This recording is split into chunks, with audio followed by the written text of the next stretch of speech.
तो आपको बताते चले, मगरबी बंगाल की सीएम ममता बनर्जी और समाजवादी पार्टी सदर अखिलेश यादव की आज मुलाकात हुई और इस मुलाकात को लेकर कई बयान भी सामने आ रहे हैं और साथ ही साथ अखिलेश ने क्या कुछ कहा, आइए सुनवाते हैं। जिस तरह के देश के हालात हैं,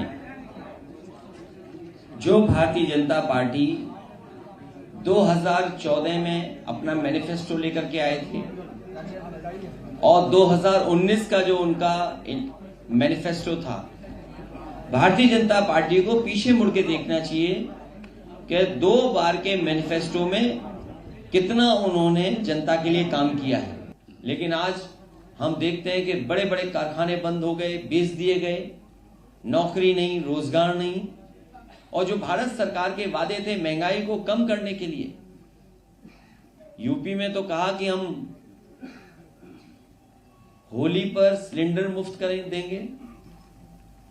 मुझे नहीं पता भारत सरकार ने बंगाल को क्या मुफ्त देने की बात कही होगी। अगर यूपी में धोखा दिया है तो बंगाल की सरकार को भी धोखा दिया होगा। अभी अभी उत्तर प्रदेश की सरकार ने कहा था कि हम सिलेंडर मुफ्त देंगे। 2 त्योहार निकल गए और त्योहार निकल गए, लेकिन अभी तक किसी को नहीं मिला। कांग्रेस पार्टी के नेता ने क्या विदेश में कहा है, भारतीय जनता पार्टी को कम से कम अपने उत्तर प्रदेश के मुख्यमंत्री जी ने जो सदन में कहा, इंग्लैंड की प्रधानमंत्री का भाषण जो अंग्रेजी में था, उसका हिंदी में अनुवाद कर करके उन्होंने समाजवाद के खिलाफ बोला। समाजवाद कोई केवल समाजवादी पार्टी के लिए नहीं है, ये हमारे संविधान में प्रियम्बल में है सोशलिज्म, कि सोशलिस्ट वे से हम डेवलप करेंगे देश को।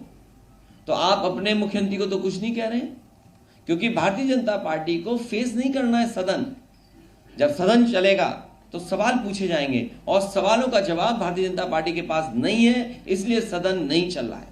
अब कांग्रेस की स्थिति यूपी में क्या है, आपसे बेहतर कौन जानेगा। हम ना बताएं, उसके बाद भी आपको पता है।